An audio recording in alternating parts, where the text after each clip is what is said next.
IGCSE Accounting. Topic: Final Accounts of Manufacturing Business. Mustafa Manufacturing. Paper code 045222ON17. We are discussing 0452 code October-November paper 2017. Cambridge International Examination, Commerce Lecturer Online. Question is, Mustafa opened a garment factory on 1st August 2016. On that date, he purchased the following non-current assets: premises, factory machinery, office fixture and equipment, loose tools. Mustafa decided to revalue the loose tools at the end of each financial year and also decided that no depreciation would be charged on premises. Loose tools will be depreciated by the revaluation method. This is stated in this sentence. Premises is exempted from depreciation expense. The other non-current assets are to be depreciated using straight line method, using the rates as below. Factory machinery 20% annually on straight line method. Fixture and equipment 15% annually on straight line method.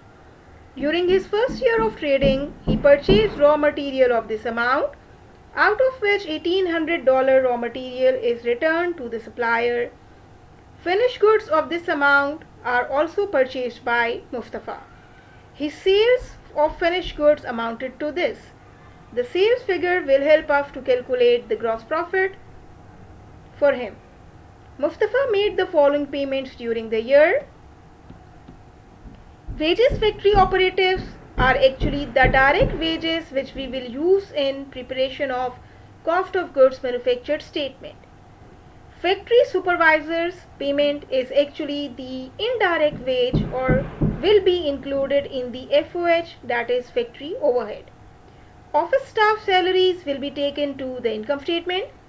General expenses, rates and insurance. The portions are mentioned here, how much should be allocated to the factory and how much should be allocated to the office. Those which are allocated to the factory should be taken to the FOH account. Carriage inwards is this.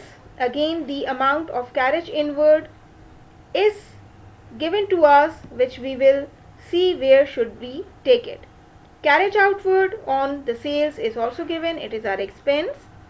Inventories were valued as raw material, work in progress and finished goods.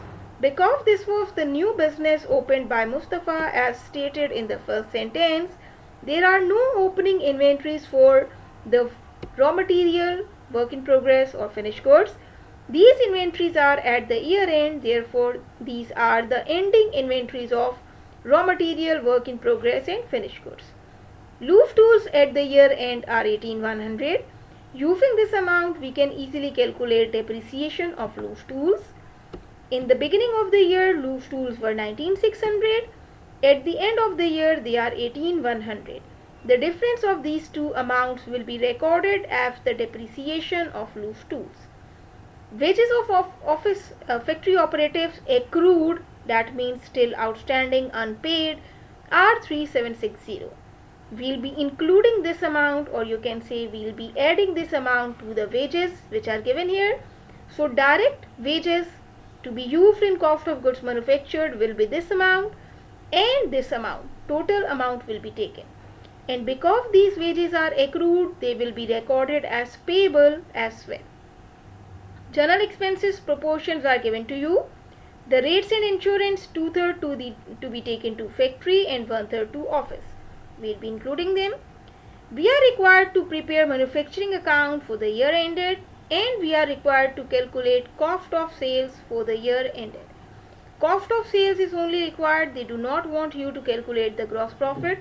So the sales figure is not to be used while preparing this cost of sales. Mustafa's manufacturing account.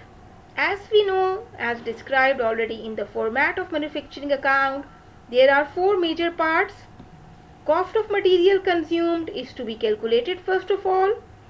Because there is no opening inventory of raw material as stated in the question that Mustafa opened the garment factory, therefore no opening inventory of raw material is given. We'll start from purchases of raw material. We'll add carriage inward in this. because there is no statement regarding the carriage inward distribution for raw material and finished goods. Therefore, we will take the entire amount to the raw material. Purchases return is subtracted and closing inventory is subtracted. Purchases of raw material plus carriage in will give you this amount. Purchase return of material and closing inventory of raw material are to be subtracted from this amount, and finally we'll get the answer of raw material consumed, which is the first part of our manufacturing account. In this amount, we have to add direct wages, which are also known as direct labor. As given in the question, direct wages to operate the factory are this, and these are still accrued. Both are to be added and taken here as direct wage. This is the second part of our manufacturing account. There are no direct expenses given in the question, therefore we don't need to work on the third part. As we know, raw material consumed plus direct labor gives you the prime cost, because the third element is not given in the question. In prime cost, basically we have to add all the factory wages, factory overheads. Those factory overheads do include the supervisors' wages, all indirect expenses. We had taken the calculations as prescribed in the question. That means general expenses 3/4 amount is to be taken to the FOH, 1/4 is not to be taken, and rates and insurance 2/3 to be taken to the factory. Rates and insurance, this amount multiplied by 2/3 will be taken to the FOH. Depreciation on machinery will be calculated and taken here. Fixture depreciation will not be taken because that belongs to the office, and that expense which belongs to the office will be taken in the income statement. In manufacturing account, only those FOH will be taken which are related to the factory expenses. The total of all FOH, including the loose tool depreciation, is this. The answer of prime cost will be added with total FOH to give you cost of production. Now, whenever work in progress beginning and ending are given, they are also to be used while calculating cost of goods completed or produced. Because work in progress opening is not given in this question, therefore we will only be subtracting work in progress ending from this answer. Work in progress ending is subtracted, and that is how our final amount of cost of goods completed is 778,450 as given in this question. Let's move to the next requirement, cost of sales for Mustafa. In previous slide we are talking about the cost of ending. This amount is not to be used here, it's a misprint. Let me exclude it. Only 38,200 is our amount of work in progress ending, which is to be taken in this.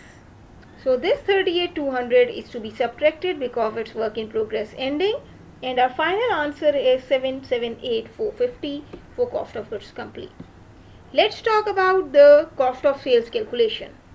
Because finished goods opening inventory is not given in the question, therefore we will start with the cost of production, which we had calculated in the previous slide.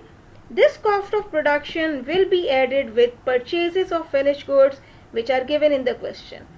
Both will be added, we'll get an answer. Closing inventory of finished goods will be subtracted, and our final amount is the cost of sales, which is given here. This is how the cost of sales will be calculated for Mustafa Manufacturing. Our next requirement is requirement C. Mustafa wants to expand his business and needs to obtain long-term funds to finance this. He decided to apply for a 10-year bank loan. Requirement is suggest one disadvantage of raising funds by means of a bank loan. These could be the disadvantages. You can use any of them as your answer. Loan interest to pay every year, it's a disadvantage. If you take a loan, one of the expenses, that is interest expense on loan, will increase. Loan interest to pay irrespective of profits. Either he is gaining anything or not, he has to pay this expense. Loan to be repaid by given date, no matter whatever are the conditions of the business, the loan is to be repaid on this particular date. Question D is suggest two other ways of raising long-term funds. If he will not take a loan, how can he raise the long-term finance for his business? He can introduce additional capital. He can join the partnership with any other partner.